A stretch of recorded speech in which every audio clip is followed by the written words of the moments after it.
Hello and happy World Book Day. I thought for this World Book Day I would choose a book which is not a fiction book. It's a non-fiction book with information in, based on something that is my hobby really. So, as you'll see, it's actually on my bookshelf past my Lumiere candle.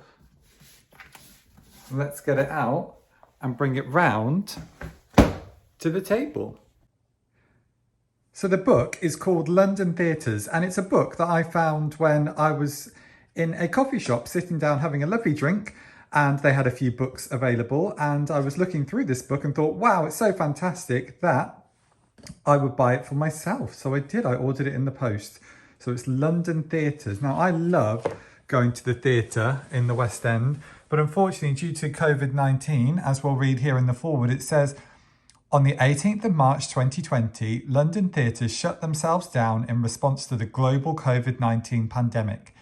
Theatre has always been a precarious art form, but the buildings themselves stand glorious and expectant to welcome actors and audiences once more and to return London to its position as the theatre capital of the world. And as you may know, the theatres are still closed, but that doesn't mean we can't still enjoy this book.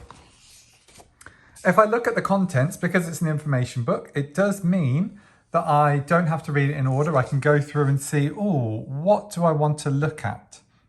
And today I thought it'd be really nice to share with you some memories of, just here it says Pleasure Palaces.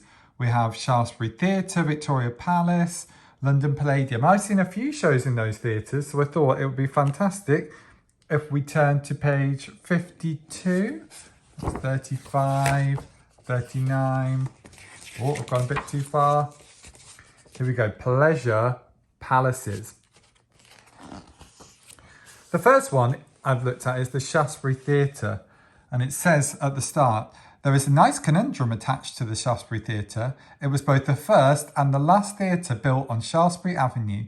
The thoroughfare created in 1887 to link Piccadilly Circus and New Oxford Street and continued the ongoing westward movement away from Drury Lane and Covent Garden. The first Shaftesbury Theatre, designed by C.J. Phipps, went up in 1888 on a plot of municipal land opposite Greek Street. There's a fire station there today, followed at the end of the year by the Lyric, then D'Oyly Cart's Great Palace over the road, the Apollo, the Globe and the Queen's. It was destroyed in the Blitz in 1941. So it was affected by the Second World War, which we learnt about in year 6. This is a view of that theatre, and I've seen a few shows here. I think my first one was called Hairspray, which is a fantastic musical if you'd like to ever Google and have a little listen to it.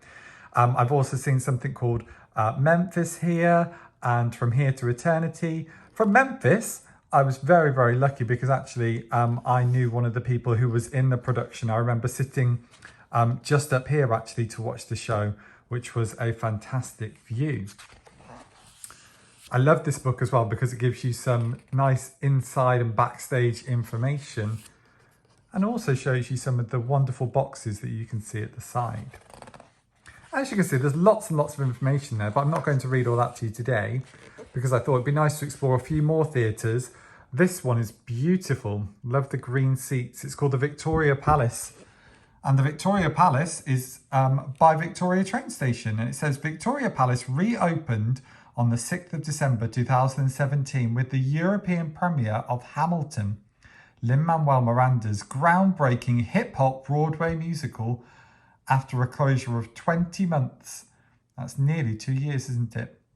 It was the cherry on the cake of the most spectacular refurbishment to date in Cameron Mackintosh's campaign to preserve and renew the West End theatre fabric for another century.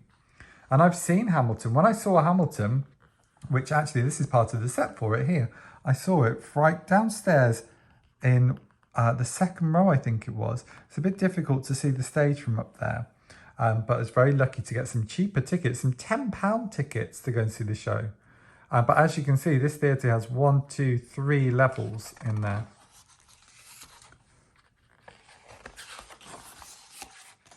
This is another view of that theatre. Gosh, imagine being on that stage and being able to perform to all those people each night. And seeing my little face down there when I was in that theatre too. Another one, and this is the one that I'll end with, is the Palladium. Let's read the start. Many actors have died on stage, failed to find favour with the audience, and some have literally dropped dead while performing. Notably, two great British entertainers, Tommy Cooper at Her Majesty's and Eric Morecambe at the Roses Theatre in Tewkesbury, both in 1984.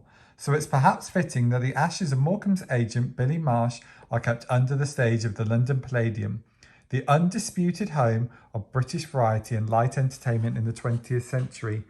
And the Palladium, I've been to see a few things here as well, whether it be Sister Act or whether it be the pantomime. Lots of fantastic things. I also saw Britain's Got Talent being filmed in here. And actually, I did see that being filmed right at the top here. It's very steep to look at, and they've got their safety curtain there. Such a fantastic big theatre with so many memories in there for me that I can't wait to get back into there.